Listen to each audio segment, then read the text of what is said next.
Hello बच्चों, welcome to Nandan coaching zone. कैसे हैं आप सभी लोग? उम्मीद है कि आप लोग बहुत ही अच्छे होंगे। आज मैं आप लोगों के लिए क्लास 12th बायोलॉजी का एक बहुत ही इम्पॉर्टेंट क्वेश्चन जो कि है प्रमुख रोग, उनके कारक, रोगों के लक्षण, रोगों से बचाव और उपचार के तरीके।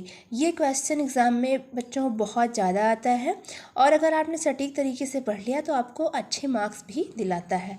तो बच्चों आज इसमें हम पढ़ेंगे डेंगू के बारे में। डेंगू कैसे होता है, कहाँ होता है, आज ये सब हम पढ़ेंगे। सबसे पहले जान लीजिए कि डेंगू कैसा रोग है। डेंगू एक उष्णकटिबंधीय जगहों पर फैलने वाला संक्रामक रोग होता है। ये वायरल रोग है बच्चों, ठीक है। ये कैसा होता है? वायरल होता है। ये इसका जो गढ़ होता है वो होता है फ्लैवीवायरस, कुल क्या होता है? फ्लैवीराइडी। और ये एडीज एजिप्टी नामक मच्छर से संक्रमित होने के कारण लोगों में फैलता है, ठीक है। इतना आप जान लीजिए कि इसका जो कारक है वो क्या है? एडीज एजिप्टी नाम का मच्छर है। इसके लक्षण जानते हैं हम लोग। अचानक तेज बुखार आना, तीव्र ज्वर मतलब अचानक से तेज बुखार आना, उसी के साथ बुखार के साथ ही मांसपेशियों और जोड़ों में दर्द होना, तीव्र और असहनीय सिर दर्द होना। इसे जानते हैं बच्चों हड्डी तोड़ बुखार भी कहते हैं। क्यों? क्योंकि इस बुखार में हड्डियों में बहुत भयानक दर्द होने लगता है, इसलिए इसे कहते हैं हड्डी तोड़ बुखार।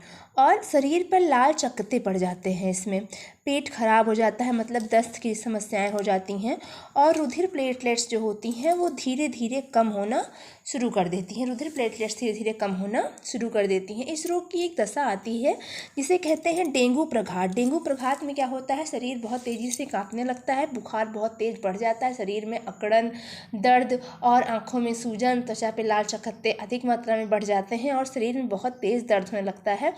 रुधिर की प्लेटलेट्स की मात्रा अचानक धीरे धीरे कम होते होते बहुत ज़्यादा कम हो जाती है और ऐसी दशा में रोगी की मृत्यु भी हो जाती है। अब इसका हम उपचार कैसे करें? इस रोग में बच्चों ज़्यादा जान लीजिए क्या होता है? पानी की कमी होती है, इसीलिए रोगी को मुख से तरल पदार्थ देते रहना चाहिए। मतलब उसे कुछ लिक्विड, चाहे जूस हो गया, चाहे दूध हो गया, या पानी, या फिर ग्लूकॉन डी, या फिर ऐसी कोई चीज़ें, ग्लूकोज वगैरह देती रहनी चाहिए ताकि उसके मुँह से तरल पदार्थ शरीर में पहुँचते रहे। एस्प्रिन जैसी दवा बिल्कुल नहीं देना चाहिए बच्चों, ये बात जान लीजिए। एस्प्रिन जैसी दवा बिल्कुल नहीं देनी चाहिए। दवा अगर देना ही है तो उसको सिर्फ और सिर्फ पैरासीटामॉल देना चाहिए, ठीक है। पैरासीटामॉल को ही दवा के रूप में सेवन करना चाहिए। और जान लीजिए इसका नियंत्रण। देखिए, उपचार से पहले अगर हम नियंत्रण कर लेते हैं तो कोई रोग फैलने ही नहीं पाता है। तो पहले हमको सबसे ज़्यादा रोगों पर नियंत्रण करना चाहिए, उसके बाद में और किसी चीज़ पर ध्यान देना चाहिए। नियंत्रण करने के लिए हम क्या करेंगे? अपने घरों में हमको सफाई रखनी चाहिए। कहीं पानी टूटे फूटे बर्तनों में या कहीं छत वत पे पानी इकट्ठा नहीं होने देना चाहिए। और अगर मच्छर काट भी रहे हैं तो मच्छर प्रतिकर्षी क्रीम जैसे ओडोमॉस वगैरह हमको लगाना चाहिए, ठीक है। और हमें सोचना चाहिए कि हम मच्छरों का विनाश अधिक से अधिक कैसे कर सकते हैं। हमारे घर के आसपास अगर कोई नाली है, कोई कूड़ा कचरा फेंकने की जगहें हैं, या कोई मतलब झाड़ियाँ हैं, तो वहाँ पर हमको DDT का छिड़काव करना चाहिए। अब छिड़काव करने के लिए हम क्या क्या यूज कर सकते हैं?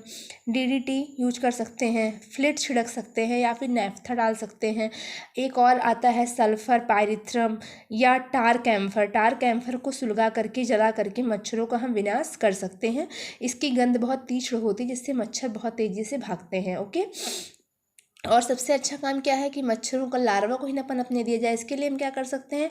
मच्छरों का लार्वा खाने वाली कुछ मछलियाँ होती हैं, जैसे मिनोज है, ट्राउट है और गैम्बूसिया। ये सब मछलियाँ क्या करती हैं?